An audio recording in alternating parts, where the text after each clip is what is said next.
Welcome to exam बे में आपका स्वागत है। तो बहुत सारी क्वेरीज मेरे पास आई ईपीएफओ एनफोर्समेंट ऑफिसर और अकाउंट्स ऑफिसर की exact salary, latest salary details क्या हैं और उसके अलावा जो पर्क्स वगैरह हैं वो क्या है।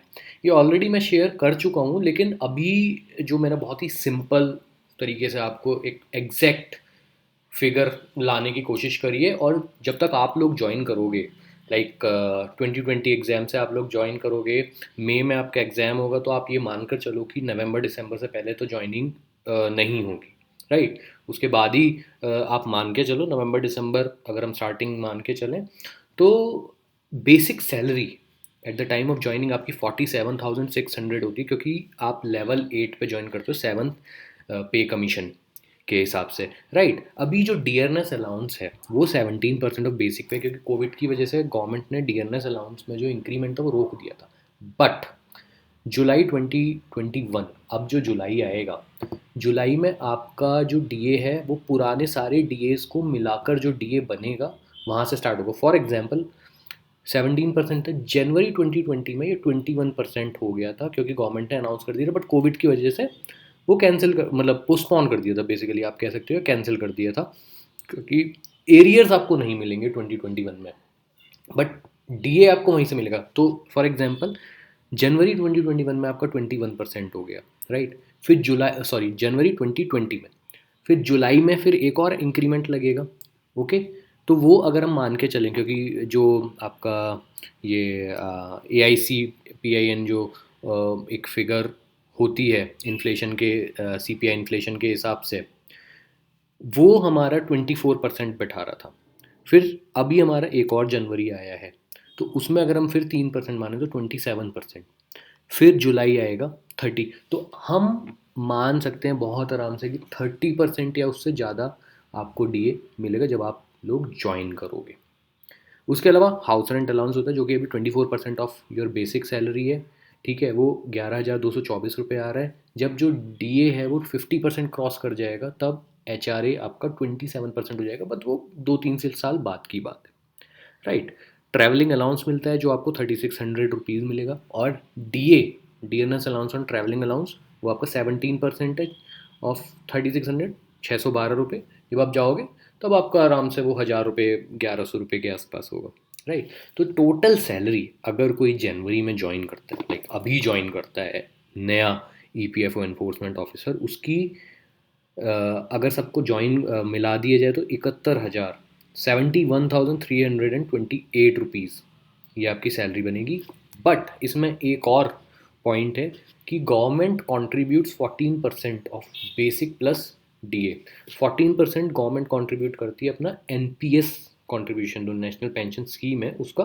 तो ये गवर्नमेंट कंट्रीब्यूट करती है बेसिकली 7,800 रुपीज़ के आसपास, राइट, 7,797। तो आपकी जो ग्रॉस सैलरी बनेगी, अगर आपको किसी को बताना होगा कि आपकी ग्रॉस सैलरी कितनी है, तो आप ये मिलाकर अपनी ग्रॉस सैलरी बता दोगे, जो कि आपकी यहाँ पे आपको दिख रही है 79,125 रुपीज़। अब क्या है, ग्रॉस सैलरी में से कुछ डिडक्शंस तो होते ही हैं। जैसे आपका पहला डिडक्शन CGH है, जो कि जिसका रेट है 650 रुपीज़ लेवल 8 के लिए। CGGI है 60 रुपीज़। एम्प्लॉई कॉन्ट्रीब्यूशन होता है NPS का, जो 10% है, तो 5,569 वो डिडक्ट हो गया। फिर गवर्नमेंट कंट्रीब्यूशन NPS का वो भी डिडक्ट हो जाता है। बट जो गवर्नमेंट कंट्रीब्यूशन और एम्प्लॉय कंट्रीब्यूशन है, बेसिकली आपकी पेंशन स्कीम के लिए जा रहा है आपको रिटायरमेंट के टाइम पे। उसमें क्या होगा कि कुछ अमाउंट आपको बल्क में मिल जाएगा, राइट, 40% शायद इतना, और 60% की एन्युटी बन जाती है, जिसकी आपको जो पेंशन है रिटायर होने के बाद वो आपको पर मंथ बेसिस पे मिलेगी, ठीक है। तो 13,000 14,000 रुपये आपके इसमें जा रहे हैं। तो इन हैंड सैलरी की अगर हम सिंपल बात करें, इन हैंड सैलरी आपकी 65,000 बनेगी, 65,049। और जब आप ज्वाइन करोगे तो आप आराम से मान के चलो 70,000 से ज़्यादा आपकी इन हैंड सैलरी होगी जब आप लोग ज्वाइन करोगे। तो 72,000 आपकी इन हैंड सैलरी होगी, जो हर 6 महीने में डीए के साथ बढ़ेगी, और एनुअल एक इंक्रीमेंट लगेगा 3% का आपके बेसिक पे में, उस हिसाब से बढ़ेगी। तो ये हमारी सैलरी की बात हो गई, ठीक है। उसके बाद ओके, ये पॉइंट तो कवर हो ही गया हमारा। तो net in hand salary would be around 71,000 if joining starts in November December, okay. और फिर जनवरी में फिर आपकी बढ़ जाएगी सैलरी। इनकम टैक्स आपका कटेगा ही कटेगा, सैलरी से ऑब्वियसली आपका इनकम टैक्स कटेगा, बट अगर आप सही से अच्छी से प्लानिंग करते हो, पीपीएफ में आप पैसे डालते हो, और उसके अलावा आप एक हेल्थ इंश्योरेंस वगैरह ले लेते हो, फिर एनपीएस में जो आपका कंट्रीब्यूशन होता है वो भी डिडक्ट हो जाता है, राइट। तो और फिर अगर आपने घर लिया है, घर खरीदा है, ओके, घर खरीदा है और उसकी आप लोन वगैरह भरते हो, उससे आपका डिडक्ट हो जाता है काफ़ी, 2 या 3 लाख रुपए की कैप है। अगर आप रेंट पे रहते हो, आपने गवर्नमेंट क्वार्टर्स नहीं ले रहे हैं, रेंट पे रहते हो, वो भी डिडक्ट हो जाता है। तो आपका, आप आराम से बचा सकते हो, बट फिर भी साल का अपने उस सैलरी पे 30 हज़ार के करीब आप इनकम टैक्स मान के चलो कि आपका कटेगा 30-40 हज़ार रुपये, बट वो कोई ऐसी बात नहीं है। तो ये आपकी इन हैंड सैलरी की बात होगी। उसके अलावा अगर हम देखें तो जो पर्क्स वगैरह होती हैं, मेडिकल फैसिलिटीज़ होती हैं जो सीजीएचएस के थ्रू मिलती हैं आपको। अब तो कई जगह कई केसेस में वो कैशलेस भी हो गई हैं, तो अच्छा है, सीजीएचएस स्मार्ट कार्ड आपको मिलता है, और आपके साथ आपकी फैमिली को भी मिलता है, आपकी वाइफ होगी उन्हें मिलेगा, आपके बच्चे होंगे उन्हें मिलेगा, ओके, आपके डिपेंडेंट पेरेंट्स वगैरह होंगे उन्हें भी मिलेगा, तो अच्छी फैसिलिटी। फिर ग्रुप इंश्योरेंस होता है सीजीजीआई, जिसका 60 रुपये कटता है।